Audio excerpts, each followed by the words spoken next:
Hey, friends, welcome back. We are at Genesis 12, and this is where we start getting into the call of Abram. But I want to make some quick notes of things that we've discerned so far. You had the three sons of Noah, which were Shem, Ham, and Japheth. And Ham was the one that dishonored his father and that was basically cursed by Noah and said, hey, your descendants are going to be servants of Shem and Japheth's descendants. Okay, they're going to be beneath them. They're going to serve them. And I want to point out that Abram is, if you track the lineage, he is a descendant of Shem. Okay, and that's really important.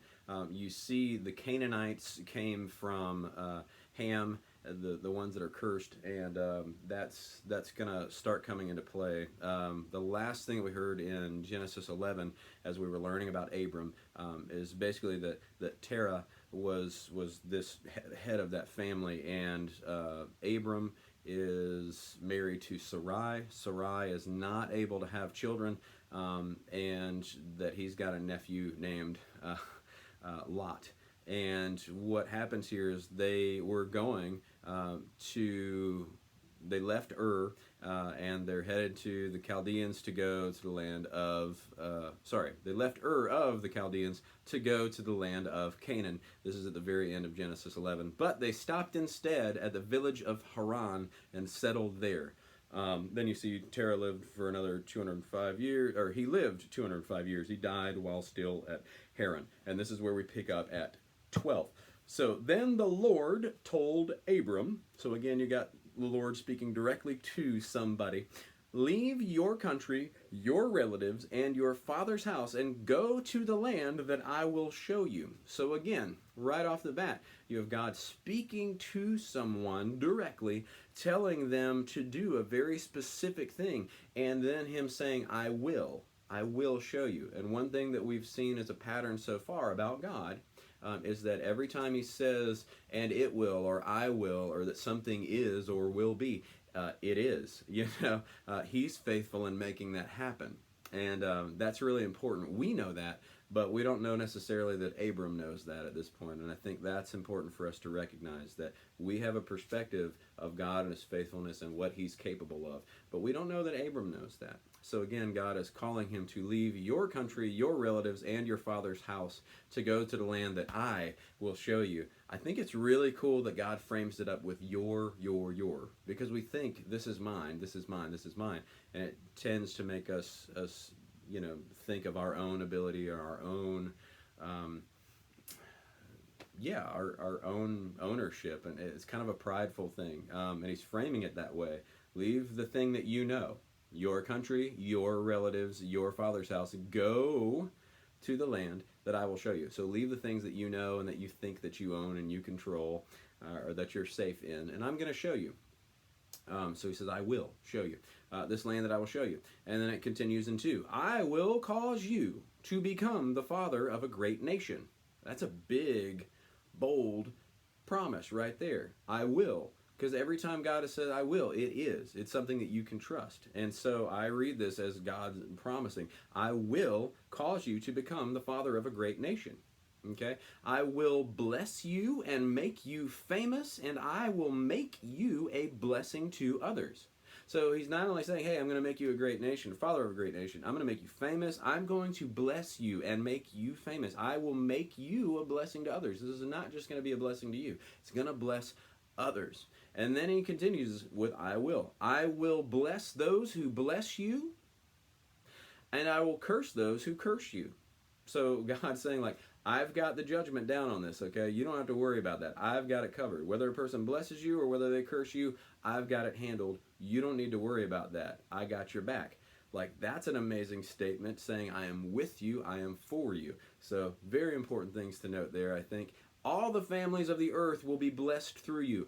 All the families of the earth will be blessed through you.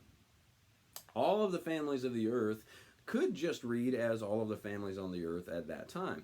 Or it could be all of the families ever on earth from this point forward. Like all. This is a blessing. God's speaking future tense on all of these things. So I don't feel uncomfortable thinking that this is a blessing that all will be blessed. That even you and I today would be blessed through Abram, and how he responds to this. Because God's saying, I will. This is what I intend to do. This is what will happen through you. Man. And all that he said so far is, leave your country, your relatives, your father's house, go to the land that I will show you. And then God says, I will do this, and I will do this, and I will do this. So I'm not just showing you land, but I'm with you and I'm for you, and I'm going to bless you, and I'm going to bless others through you. I'm going to establish this great nation and fame, and just, wow. Too cool. So at 4, this is what happens. So Abram, responding here, departed as the Lord had instructed him. And Lot went with him. Lot, again, being his nephew, okay? Abram was 75 years old when he left Haran. He took his wife Sarai, his nephew Lot, and all his wealth, his livestock, and all the people who had joined his household at Haran, and finally arrived in Canaan. So they arrive in Canaan, this being this land of descendants of Ham, these who would be the servants, right, foretold by Noah in this, and we're still waiting to see if that speaks as foretelling or that's just something that Noah wished on somebody. So I'm real interested to see how this plays out, but I wanted to make that note. But notice that in verse 4, what happens is all the verses leading up to this, 1 through 3, is God saying, I will, I will, I will, and I'm inviting you to do this. I want you to know, if you do this, this is how I'm following this up. This is what I intend to do, and I'm just asking you to do this. And at 4, you have Abram responding faithfully. Notice, again, that pattern of a call and then a response. A call to Noah, and then a faithful response. A call and a response. A call and a warning even to Cain, but not the correct response, which led to sin, and which led to curse, and which led to a distancing and a scattering from God.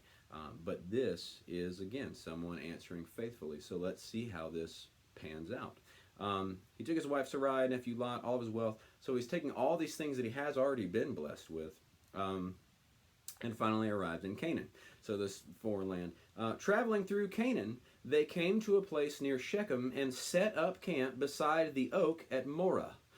At that time, the area was inhabited by Canaanites. So again, it's inhabited by the descendants of Ham, the ones who were cursed by Noah. At 7, it says, Then the Lord appeared to Abram. So he appears to Abram. He directly interacts with a single person. So again, we see a pattern of God doing that, which shows a relationship, which shows a meeting with a person, which shows giving audience to and communicating with. So again, that just, again, shows that that is possible. I love that. And he appeared to Abram and he said, I am going to give this land to your offspring. So that's great. They're here at Shechem, beside the oak at Morah. It's inhabited by Canaanites, and the Lord appears to Abram and said, I'm going to give this land to your offspring. All of this, I'm going to give that to your offspring. And Abram built an altar there to commemorate the Lord's visit. So not just to say, hey, God promised these things, but to say, I was visited by the Lord here. To commemorate the Lord's visit, he builds an altar, which this is not the first time we've seen an altar built.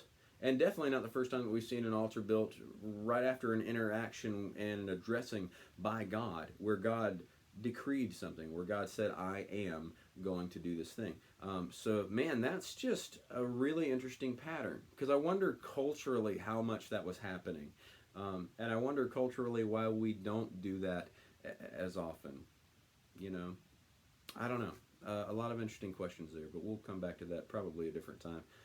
And Abram built an altar there to commemorate the Lord's visit. After that, Abram traveled southward, and he set up camp and in the hill country between Bethel on the west and Ai, or I, it's Ai, literally, that's the name of this, I, on the east. So between Bethel on the west, Ai on the east, there he built an altar and worshipped the Lord. So notice it doesn't say anything about God visiting him there. It just says that he traveled southward. He's continuing to go. He didn't just stop in this Shechem and this land of the Canaanites. He continues traveling. He builds an altar there and he worshiped the Lord. So you've got a habit of building altar, worshiping the Lord more specifically. That's a really big deal. He's still being faithful. He's following through with what God asked him to do, and he's continuing to worship the Lord. Big deal. Big deal. Verse 9, then Abram traveled south by stages toward the Negev. And then this next section is Abram and Sarai in Egypt. At verse 10, at that time there was a severe famine in the land, so Abram went down to Egypt to wait it out. So he's trying to wait out this famine in this land. There was a severe famine. Ooh, all right, a time of great need. And at verse 11, as he was approaching the borders of Egypt, where he was going to wait out this famine, Abram said to Sarai, you are a very beautiful woman. It's a very sweet thing to say to your wife. When the Egyptians see you, they will say, this is his wife. Let's kill him, then we can have her. All right. So I want to note that Abram is writing a story, okay? And it's based out of a very sweet thing of saying, hey, you're my hot wife. You're a beautiful lady. Other people are going to notice that, and that puts me in danger. And then he's kind of looking out for himself. So it's kind of this sweet thing, but it's really self-preservation. But, you know, even he could be, but I need to be preserved because I have to take care of you and my nephew and all of our people that were kind of traveling around. Because it's not just him and Sarai, or him and Sarai and Lot. You've got all of this livestock. You've got all of that have joined this household. So keep that in mind. But he says, right, they're going to say, he doesn't know that. He's foretelling something. And like we often write stories about how we think things are going to play out. So I think it's interesting that he is saying this is what's going to happen. Because he feels like this is what's going to happen. He says, they're going to say, this is his wife. Let's kill him, then we can have her. At verse 13, but if you say you are my sister, then the Egyptians will treat me well because of their interest in you, and then they will spare my life. So he's basically saying, but if you lie, this will protect me. And this could protect all of us. I mean, like reading between the lines. You know, because I don't want to just assume that Abram's only worried about himself. As a provider and a head of a household, I can worry about myself knowing that others are dependent on me. And it's not a prideful thing. It's just I need to protect my house by protecting the head of the house in a certain way. So again, I'm not trying to frame it up as Abram's just this real selfish guy here. Because I don't think you can read into it that way. I think you could read either or maybe a little bit of both and, right? Most likely.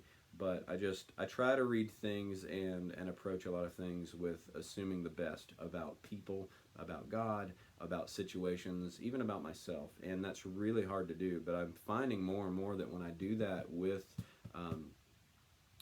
people that are being recorded in the Bible, in history, then it really helps me keep a healthier perspective instead of just judging them as like this jerk.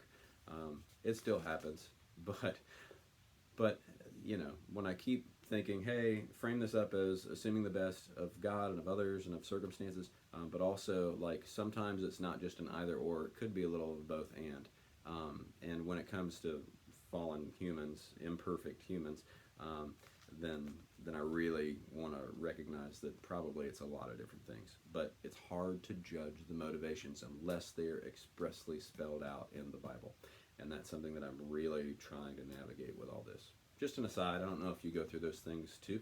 But anyway, this is what he says. If you say you're my sister, they're not going to kill you because they want to find favor with me. They're going to spare my life because of their interest in you. 14, and sure enough, when they arrived in Egypt, everyone spoke about her beauty. Okay, so he was right that people would notice, hey, she's a looker. Okay, easy to catch. 15, when the palace officials saw her, they sang her praises to the king, the Pharaoh, and she was taken into his harem. Things worked a little differently back then. Yeah, so they go and they say, hey man, there's a hot chick that just came through town. And obviously the Pharaoh's like, cool, put her in the harem. All right. And that happens, which I take a lot of objection with, but it happened. And you don't even see this exchange, right? But what you do see is at verse 16, then Pharaoh gave Abram many gifts because of her. sheep, cattle, donkeys, male and female servants, and camels. So he's just added to this party that not party like yeah, but this band of people that are in Abram's in camp and tribe right here. Pharaoh blesses him more because of Sarai's beauty, and because now he's trying to basically buy her into the harem. And notice this at 17, but the Lord sent a terrible plague upon Pharaoh's household because of Sarai, Abram's wife. So notice, I read this as no, it says the Lord sent a terrible plague upon Pharaoh's household because of Sarai, and then it clarifies Abram's wife. Like, we already knew that. I think that is there specifically to take it back to God saying, look, I'm going to look out for you. I've got your back. I'm going to bless you, and I'm going to bless others through you. And this is a part of your household. This is your wife. This means a great deal to you, and my plans involve her. Okay, and blessing others through her. Like, I'm trying not to read into things that we may or may not already know. But, I mean, either way, like, if you say you're going to protect me, Josh, I've got your back. I'm going to watch over you, and I'm going to bless people who bless you, and I'm going to curse people who curse you. I'm going with you. I'm for you. I got you, and I'm going to bless others through you. If you say those things to me, then that makes me think that things... That means, you've also got my family's back, my household's back. You've got those things on your mind as well. So I'm kind of reading a little bit into that. I encourage you to comment if you feel otherwise. But it specifies there, because of Sarai, Abram's wife. It's like, yeah, she's in this placement now. She's in this Pharaoh's harem, okay, because of her fine looks, which I blessed her with as well, by the way. But I'm going to send this terrible plague upon the Pharaoh's household because of her, because she's your wife, because I said I will cause you, I will make you a blessing, I will look out for you, I will bless you, and I will bless others through you. I think that it's tied to that, but that's enough saying about that. So, at verse 18, so Pharaoh called for Abram and accused him sharply. What is this you have done to me? He demanded. Why didn't you tell me she was your wife? So it comes out at this point that she is Abram's wife. And I think it's interesting to kind of question, how did he know that? The Lord sent a terrible plague upon Pharaoh's household because of Sarai, Abram's wife. Is that something that we just as the readers know? Or did the Lord send this plague and then communicate, hey, I'm doing this because that's Abram's wife. She should not be in there. And you have sinned against Abram.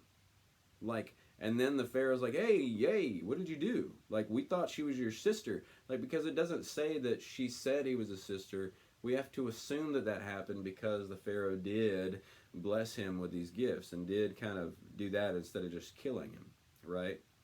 Which culturally probably would have been what happened. But again, I don't want to write the story there. It's just, this is an interesting question. How does the Pharaoh know that? Let's see if it kind of explains this. He demanded, why didn't you tell me she was your wife? At verse 19, why were you willing to let me marry her, saying she was your sister? So there it is. We see that he said, she was my sister, for sure. Here is your wife. Take her and be gone. So he's like, I don't want these plagues. I don't care how hot she is. She's not worth that. Also, you lied. You brought this on me. So at 20, Pharaoh then sent them out of the country under armed escort. He's like, I want to make sure you go. Okay? I'm not killing you and putting you to death for this. Because obviously you found favor in the Lord's sight is why I think that happened. And I think that's important. Pharaoh sends them out under armed escort. 1, to protect them. 2, to make sure that they actually go. And 3, to honor this God who could send a plague and who did curse him for technically cursing Abram, even though Abram was dishonest, even though Abram did something that was not righteous. So, yeah, Pharaoh then sent them out of the country under armed escort, Abram and his wife with all their household and belongings. So all of this tribe are still intact All of this squad of Abram and Sarai have now been kind of escorted out of the country. So they're out of Egypt. And we'll find out where they go in 13. But a lot of interesting things to note there of God following through. This is what my big takeaway is, that God follows through with his I will statements, and he is faithful even when Abram isn't necessarily faithful, even when he's not being truthful, even when he's looking out for himself or what he can see. So I think that that's a huge takeaway for me. Aside from just Abram stepped faithfully, he's worshiping God and continuing to set up these altars. But then you got this, him acting out of fear. Hey, I want to be dishonest here, but it's for this reason. And that's acting out of fear. So if he completely trusted that God had his back, he wouldn't have felt the need to lie and to write that story and say, here's what we should do. He didn't go to God and say, hey, I'm kind of concerned about this because you've blessed me with a beautiful wife, and I think that my life is in danger. That could have been a chance for God to say, well, yeah, you're absolutely right. And they are going to feel these things, but I need you to trust me. And here's what I need you to do. God could have instructed him to do any number of things, but Abram leaned on his own understanding. He wrote a certain story, said things were going to happen a certain way, and he took actions into his hands. So notice all of those little elements, because I think that's really important. And I'm looking forward to the next chapter. I hope you are too.